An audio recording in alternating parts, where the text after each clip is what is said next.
Oi, pessoal, tudo bem?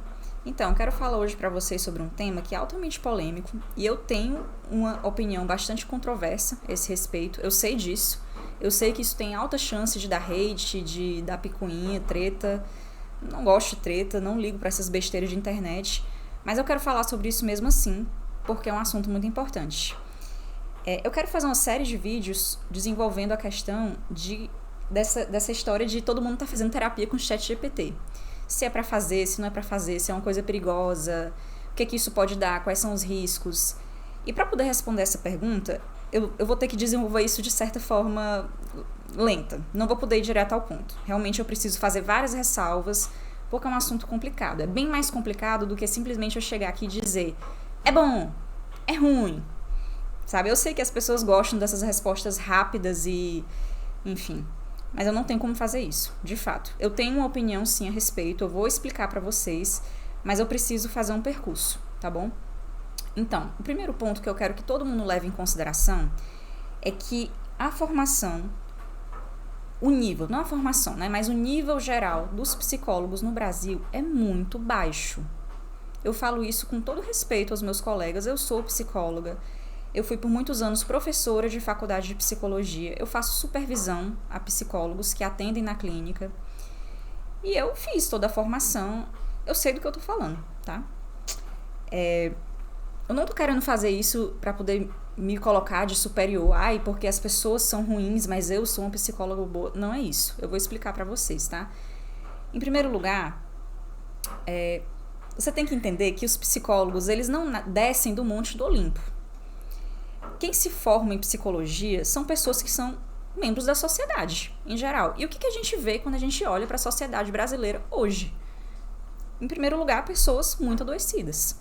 Tá? Todo mundo, praticamente, tem ansiedade, depressão, dificuldade de habilidade social, dificuldades diversas na vida. Muitas pessoas, assim, eu não teria a estatística aqui pra passar pra vocês, mas todo mundo sabe que muita gente toma remédio controlado. Eu não tô fazendo nenhuma crítica a isso, eu acho que se você precisa tomar, você tem que tomar mesmo e tá tudo bem. Mas assim, isso expressa de que as pessoas, elas estão bem adoecidas. E se a sociedade em geral, as pessoas do Brasil, elas estão adoecidas, os psicólogos também estão, ok? Isso é um ponto importante pra gente levar em consideração. Isso em si não é que a pessoa, por ela ter ansiedade ou depressão, ela não possa exercer a profissão. Não é isso que eu tô dizendo. Mas é um ponto pra gente levar em consideração, sim, tá? Em primeiro lugar, são pessoas muito adoecidas e que têm diversos problemas na vida pessoal. Isso é uma coisa comum. Em segundo lugar, a gente soma isso ao fato de que as pessoas no Brasil, em geral, elas são muito inseguras. Isso é uma característica da cultura brasileira. Eu já estudei fora, eu fiz meu mestrado na França.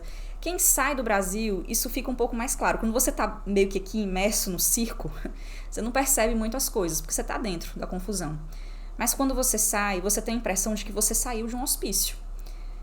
Você tem a impressão de que a sociedade ela é muito mais organizada e muito mais estruturada em outros países fora do Brasil.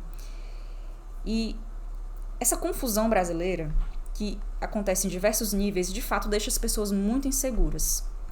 Então, essa insegurança ela se manifesta de diversas formas, né? Uma delas é a carência afetiva. A gente tem muita carência de estruturas maiores, um governo ou uma figura de autoridade que venha nos salvar.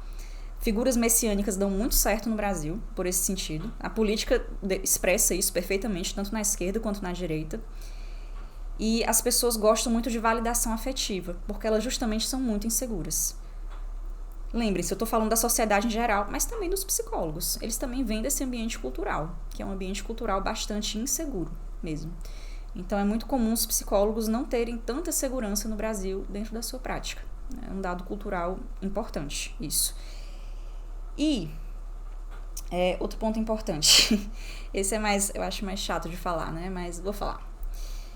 O Brasil é um país de pessoas muito ignorantes, gente. Verdade seja dita.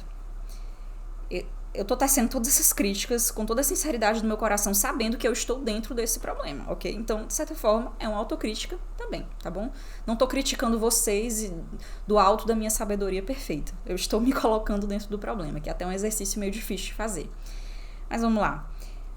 No Brasil, as pessoas, em geral, leem muito pouco. Muito pouco. essa média mínima de 10 livros por ano, a maioria não atinge. As pessoas, assim, eu fiz a faculdade de psicologia, eu tive a experiência como professora de psicologia. É evidente que a maioria dos alunos não lê as coisas, nem o obrigatório da disciplina é lido dentro da faculdade. É óbvio, a gente vê isso. Eu sempre tive o hábito de passar provas para os meus alunos escritas, porque eu acho que a prova escrita expressa muito mais aquilo que você, de fato, aprendeu do conteúdo. E quando a gente vai corrigir uma dissertação, uma prova escrita, é muito evidente quando a pessoa leu ou não. Tá tirando da cabeça dela uma conclusão qualquer, uma pessoa que se debruçou sobre aquele assunto, que estudou. Não são todos. Sim, tem pessoas sérias, tem pessoas que leem, mas infelizmente, tá? A maioria, era claro, não liam. E é isso. É isso. Assim, é uma coisa que não é só dos psicólogos, é uma coisa da cultura brasileira. É uma cultura de pessoas que têm muita ignorância. E que tem muito... não tem o hábito mesmo de buscar um aprofundamento cultural. Culturalmente, as pessoas, elas leem pouca literatura, elas acessam poucos filmes clássicos. No geral, o que vende no cinema são aqueles filmes mais comerciais. Então, culturalmente, é um país muito superficial, tá? Não tô jogando o Brasil no lixo, eu sei que tem muitas qualidades, mas eu tô querendo lançar luz sobre um problema muito específico, tá? E, em função dessa superficialidade cultural, intelectual brasileira, as pessoas, elas tendem muito a entrar em grupinhos ideológicos específicos, que trazem alguma ilusão de conhecimento, alguma ilusão de pertença, de coesão, de coerência de vida, sei lá o quê. Então, um exemplo muito prático disso é a política brasileira, né? São dois clubinhos, direita e esquerda. Aí tem o clubinho do pessoal que é de esquerda, que é mais progressista, que é a favor de diversas pautas, e tem o pessoal que é de direita, que é conservador, que é a favor da tradição, caminhoneiros, não sei o que lá, viva o agro. Mas, no geral, gente, sendo bem sincera, se você for olhar para esses dois grupos, são dois grupos bastante superficiais. Em que é um grupinho que se alimenta de memes da internet, os dois grupinhos, tá? Memes de internet, treta, fofoca, gente brigando. Cara, é só você entrar em qualquer post do Instagram, de qualquer coisa política, assim, o nível dos comentários. É uma piada, é um hospício. É um hospício mesmo. Por que eu tô falando tudo isso, né? Vai parecer que é um vídeo de esculhambar o Brasil. Não é. Não é um vídeo de esculhambar o Brasil. Mas é para explicar que os psicólogos que são formados no Brasil, eles vêm desse ambiente. Desse ambiente emocional, cultural, social. É daí que eles vêm. Não é de outro lugar. Eles não estão descendo como alienígenas aqui no planeta. Eles vêm deste ambiente e eles trazem todos esses problemas oriundos desse ambiente cultural específico, que é o ambiente cultural brasileiro. Bastante problemático, tá bom? Problemático, tá? Deixando bem claro, para qualquer profissão. Em todas as profissões a gente vê o mesmo problema. É sempre difícil, né? Hoje em dia você procurar um médico, é difícil encontrar um médico. Se você tem um problema mais sério, um problema mais específico, todo mundo tem essa sensação de que o nível tá meio baixo dos profissionais, em geral. Na psicologia também. Tá? É algo que faz parte. E diante desse contexto cultural, o que a faculdade de psicologia faz? Na minha opinião, uma opinião polêmica, uma opinião forte, eu acho que piora. Eu acho a faculdade de psicologia no Brasil, em geral, muito ruim. Muito ruim mesmo. E eu falo isso como pessoa que foi aluna de uma federal e que foi professora. E ela não é ruim porque os professores são ruins. Claro, se o professor for ruim, qualquer faculdade é ruim, né? Se for um palhaço lá que não tá levando a sério nada. Mas não, os meus colegas de profissão, que eram professores universitários, eles eram bons, eram pessoas sérias. Mas por que eu acho ruim a faculdade de psicologia no Brasil? No Brasil, nós temos um curso completamente generalista. O Conselho Federal de Psicologia, por diversos motivos, porque realmente é complicado você afunilar, optou por esse modelo de formação. E o que nós temos na faculdade de psicologia hoje? Você estuda um pouquinho de todos os assuntos de psicologia que existem. E no fundo, gente, é uma formação muito confusa e muito superficial.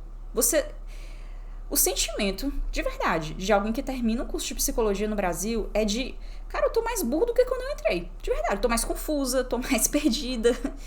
Você sente que é complicado, porque você estuda um monte de coisa, 1000 áreas de atuação bem superficialmente, tá? Deixar isso bem claro. Não é possível fazer um grande aprofundamento de nenhum tema na graduação, porque você está pegando tudo do universo da ciência, da psicologia, do que foi chamado psicologia ao longo da história, de todas as áreas de atuação. Gente, é muito complicado, muito complicado. E estudando abordagens completamente incompatíveis entre si, isso, sim, é um fator de confusão, deixa a pessoa bastante confusa. Você fica meio que sem saber como se situar no mundo. Então, você já pega uma pessoa que é insegura, que tem, talvez, alguns problemas psicológicos que são comuns no Brasil, uma pessoa que não tem uma grande bagagem cultural, e você coloca ela nesse ambiente.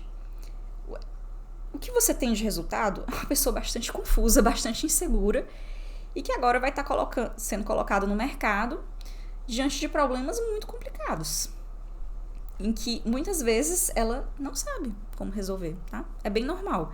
Esse sentimento de impotência do profissional de psicologia é um sentimento comum, muito comum, de você não saber o que fazer. Por isso muita gente busca supervisão. Eu entendo isso, eu acolho isso, eu tento ajudar com relação a isso, porque eu entendo esse problema, é um problema de fato.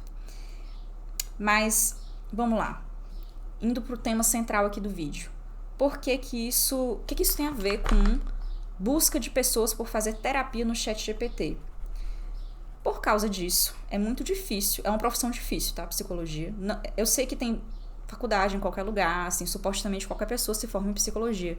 Mas você ser um bom psicólogo, como eu quero desenvolver, o que seria esse bom psicólogo, ao meu ver, ao longo desses vídeos que eu quero gravar, é muito difícil. Isso é muito difícil, é uma profissão muito difícil. Você está se deparando com problemas muito difíceis, problemas humanos complicados.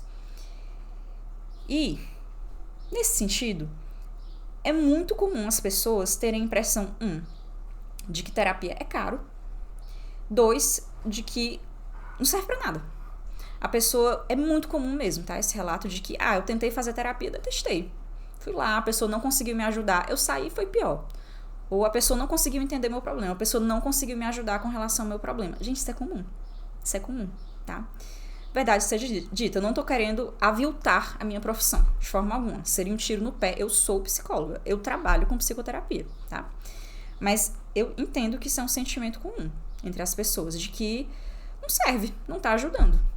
E muitas das pessoas que estão buscando terapia, no Brasil, pelo menos, eu vou falar do contexto brasileiro, não vou entrar nas coisas mundiais. No contexto brasileiro, muitas das pessoas que estão buscando psicoterapia em inteligência artificial são essas pessoas que já ou não têm dinheiro para ter acesso a um processo terapêutico mesmo, com alguém de verdade, alguém real, ou são pessoas que já passaram por alguns processos terapêuticos e se frustraram e, pasmem, estão gostando mais do ChatGPT. Estão achando que, de alguma forma, o ChatGPT entende mais do problema. Dá respostas um pouco mais plausíveis, um pouco mais lógicas, um pouco mais... Estão vendo, gente, que é complicado? É complicado. É um problema complicado. Porque, sim, as pessoas no Brasil estão empobrecidas, por um lado, e é caro para a maioria das pessoas ter acesso a uma boa psicoterapia. E muitas vezes a psicoterapia que elas conseguem pagar, que é através de um plano de saúde ou uma psicoterapia social, não é um processo que tem muita qualidade. E a pessoa acaba se sentindo pior. O problema que ela tinha pode se agravar, tá? Isso acontece mesmo. Se você tiver uma intervenção profissional na psicologia desastrosa, intervenções ruins realmente fazem muito mal para as pessoas. Aí dá ruim, né? E daí as pessoas muitas vezes recorrem ao ChatGPT porque, dentre as inúmeras limitações e problemas que esse tipo de ferramenta traz, ok? Pelo menos existe uma coerência lógica, tá? A lógica interna desse tipo de serviço oferecido dentro da plataforma do ChatGPT, ela tem uma certa coerência e isso passa uma segurança para a pessoa. Então ela coloca um problema específico lá e o ChatGPT, eu já tentei fazer isso, tá? Eu experimentei. De fato, o ChatGPT ele dá uma resposta mais ou menos coerente. E muitas vezes essa coerência a pessoa não encontra nos profissionais de psicologia de verdade, tá? Isso é um fato. Então é isso, gente. Não quero deixar o vídeo longo. Eu quero continuar desenvolvendo aqui esse problema com vocês. Se houver demanda, né? Se vocês quiserem que eu continue, tá? Mas o buraco é mais embaixo, tá? Não é simplesmente uma questão de dizer eu sou contra, eu acho um absurdo. Eu sei que as pessoas estão procurando fazer terapia no ChatGPT por um motivo. Eu tô querendo justamente lançar luz em que motivos seriam esses e em breve eu falarei meu posicionamento de forma mais clara, tá bom? Abraço!